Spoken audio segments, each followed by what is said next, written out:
My name is Brian Mackin, 28 years old. Originally from Columbia, now I'm fighting out of Baltimore, Maryland.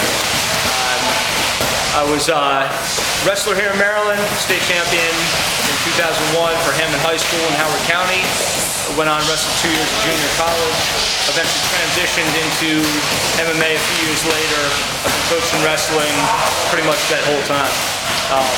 I got started in MMA.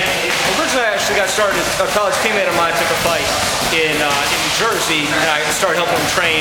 And felt pretty comfortable with it. Felt like I was, kind of found my next calling, my next step. Wrestling was getting a little stale to me. I was getting a little burned out. I needed something else to drive me. After a few years, I talked about doing it. Never really did do it. Don't really know if I intended on doing it.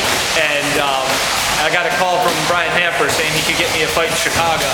And I was at a party, I was real drunk, I stepped out and said, I don't know. And he put me on the spot, put me on blast and said, look, are you gonna do this or not? And I said, you know what, girls inside are gonna be pretty impressed by this. So I told him, yeah, sign me up. And I went and bragged all the girls in there, and they were like, oh, cool. And walked away from me, of course. And, I guess you gotta be pretty good looking with that good story that you have, a good pickup line. They weren't too into it. Now the sport is a little more foreign then. Now they know what it is, and now it seems like they like it. And I got a darn girlfriend, and it's like it messes everything up. But from there I went competed out in Chicago. Got real involved in my job. Had to take a little bit of time off. Came back when I was 24, and John put me right in the cage. Got me sparring with Binky Jones. I've been doing it about 3.5 years, non-stop ever since. And just fell in love with it. I knew that this is something I wanted to do. My opponent is a guy named. Oh, I'm sorry. Look at me. My weight class is, this one's 140 pounds. I haven't been that light since high school, so we'll see. I've been fighting at, I've been fighting at 145 pounds for about the last 2 years. When I first got started, my first fight ever was at 170. My second fight was at 180. So, I started up pretty heavy, then eventually started cutting down. Thought I was sucking a whole lot of weight to make 160, and it's like, oh, maybe I'll make 155.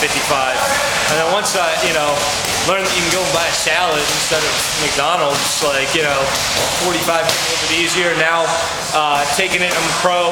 My last fight was my first professional fight. Realized that you need to take everything, weight cutting, rest, everything more seriously. I'm getting down to a healthy weight, get down to a body fat percentage that's good for me, and ready to really compete with guys that I feel that I'm a comparable size and strength.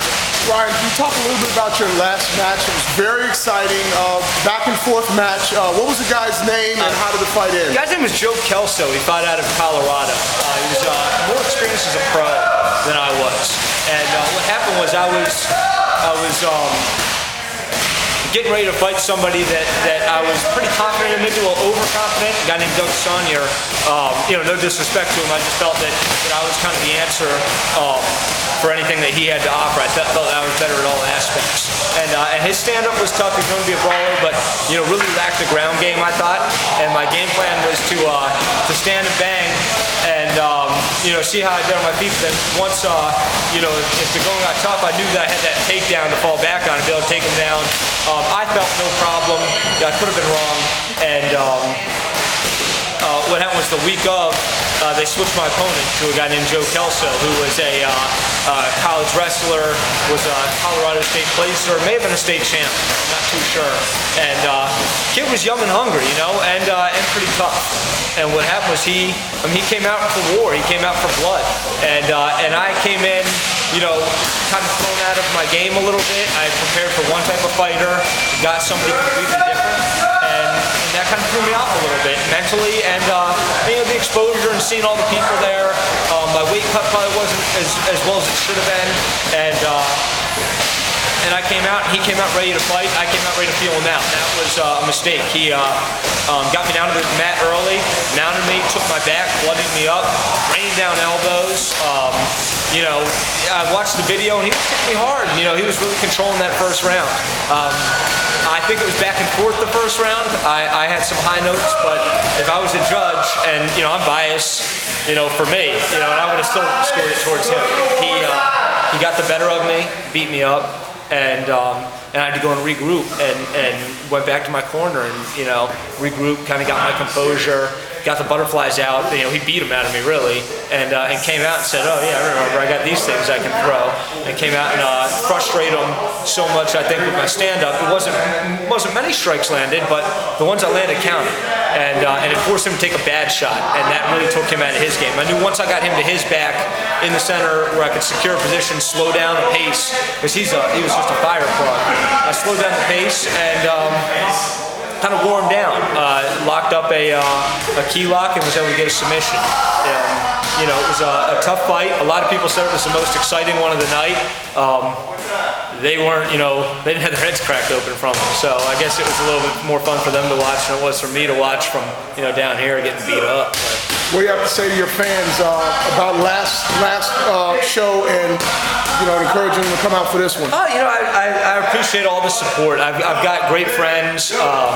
You know, it's really awesome that my friends and coworkers really, you know, they sacrificed a lot to make it out. These things, you know, financially speaking, you know, it isn't cheap to go and buy a ticket for one of these things. And they're not. I'm not so sure they would come if I were on the card. You know, they're MMA fans, but I feel like a lot of the people that I'm bringing are supporting me, and I'm really grateful for that. I think that's a great thing. Other ones are members of the wrestling community that I am not as familiar with a face as I once was in it, but you know, I still think that I'm pretty well known in you know, the coaching circles and the wrestling circles a little bit, and guys who come out supporting. It's always fun to watch guys that you saw wrestling, you know, whether wrestled with, whether when you were younger watching, or coaches looking down, you know, watching these guys go up, you know, to see them compete at the next level. And this is just another avenue to compete at the next level. You know, college wrestling is always fun to watch people do, but some of us aren't brainiacs, you know, and they can't balance those books and athletics at the same time. That's kind of me. And this is just a new avenue for me to continue my competition and competitive career. We'll see you next in a couple weeks. I didn't answer anything on that list. Yes, you did. Yes, No, I did. No, I did. Cut.